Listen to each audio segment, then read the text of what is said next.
नमस्कार दर्शकों, स्वागत है आप सभी का हमारे चैनल डेली सोप रिकैप में। अनुपमा के कल के एपिसोड में हमने देखा कि देविका अनुज को समझा के चली जाती है। आज के शो की शुरुआत में हम देखेंगे टीटू अंश को चिल्ला रहा होता है कि तुम्हारे स्कूल से कंप्लेंट ज़्यादा बढ़ रही है, तुम पढ़ाई से ज़्यादा मारामारी में ज़्यादा फोकस करते हो। उसके बाद टीटू उसे गले लगाकर कहता है कि पापा लव्स यू ना। फिर उसके बाद अंश उसे चिल्ला के कहता है कि नहीं, आप मेरे पापा नहीं हो, मुझे सारी सच्चाई पता चल गई है, आप मेरे सौतेले पापा हो, मुझे दादाजी ने सब कुछ बता दिया है।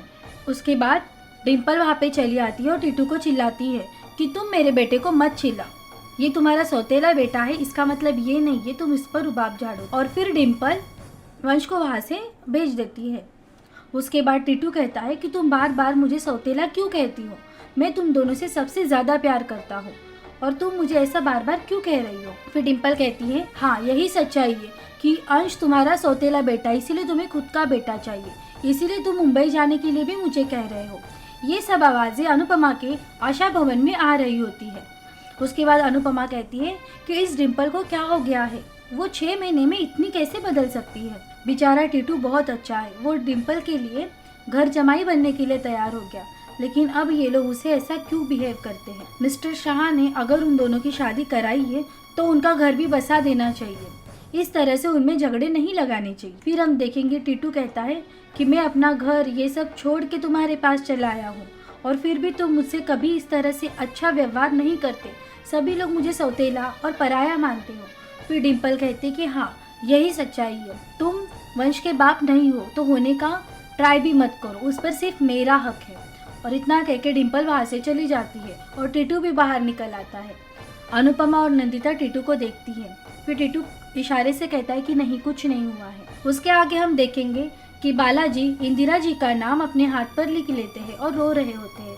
उसके बाद अनुज वहाँ पे चला आता है और पूछता है कि क्या हुआ। फिर बालाजी उसको सच्चाई बताता है कि मुझे इंदिरा जी से प्यार है, लेकिन मैंने उन्हें कभी नहीं बताया, मुझे उन्हें बताना था। उसके बाद अनुज कहता है कि आपको अपने प्यार का इजहार करना चाहिए, मैं भी 26 साल अनुपमा के लिए रुका था और उसके बाद अपने प्यार का इजहार किया था, अगर देर हो गई तो बहुत ही ज़्यादा देर हो जाती है। ये सब अनुपमा दूर से देख लेती है। फिर बालाजी उसे समझाते हैं कि ठीक है मेरा तो एक तरफा प्यार है, लेकिन तुम दोनों का 2 तरफा प्यार है, फिर तुम दोनों में दूरियाँ क्यों है, तुम लोग अपने में सब कुछ सॉल्व कर लो, एक दूसरे को एक हो जाओ और फिर अपनी बच्ची को ढूंढ लो। वो ऐसे बालाजी अनुज को समझाते हैं। फिर अनुज अनुपमा के पास चला जाता है और कहता है कि तुम्हें विश्वास है ना हमारी छोटी जिंदा है, तो हम दोनों मिलके छोटी को ढूंढ लेंगे। फिर अनुपमा कहती कि हाँ हम दोनों मिलके ज़रूर अपनी छोटी को ढूंढ लेंगे, मुझे आप पिंकी प्रॉमिस दीजिए। फिर अनुज को पहले जब अनुपमा उसे पिंकी प्रॉमिस देती थी वो याद आ जाता है और फिर वो उसे पिंकी प्रॉमिस दे देता है। आगे हम देखेंगे कि इंदिरा जी अपने बेटे को लेके वहाँ से निकल रही होती है और निकलते समय सबको मिलती है। वो कहती है कि ये मेरा दूसरा घर है, मुझे ये घर मिला इसीलिए मैं बहुत खुश हूँ और मुझे एक नया परिवार भी मिला। फिर अनुपमा कहती है आप बिंदास अपने बेटे के साथ जाइए और अगर कभी भी ज़रूरत पड़े तो वापस आप आशा भवन में आ सकती है, हमेशा खुश रहिए। और उसके बाद अनुपमा आशा भवन की एक चाबी इंदिरा जी को दे देती है और फिर अनुपमा उसके बेटे को कहती है जिस तरह से व्यवहार तुमने पहले किया था वैसा व्यवहार तुम वापस दोबारा मत करना, ये याद रखना। फिर उसके बाद इंदिरा जी का बेटा भी कहता है कि हाँ मैं अपनी माँ से बहुत प्यार करता हूँ, जो गलती मैंने पहले की है वो मैं वापस नहीं करूँगा। उसके बाद इंदिरा जी बालाजी को मिलती है और कहती हैं कि अभी मैं चलती हूँ, फिर कभी वापस मिलेंगे। बालाजी उसे प्रेजेंट दे देते हैं। फिर इंदिरा जी अनुज के पास जाती है और कहती है कि आपकी आज्ञा आपको ज़रूर मिलेगी, आप चिंता मत कीजिए, और वो दरवाजे पे वेलकम बैक आज्ञा लिख देती है। ये देख के सब लोग खुश हो जाते हैं। फिर हम देखेंगे कि बालाजी के पास सागर आ जाता है और कहता है कि आपने तो सच्चाई नहीं की, ये सब अनुपमा सुन लेती है। फिर बालाजी की सच्चाई अनुपमा को पता चलती है कि वो इंदिरा जी से प्यार करता है।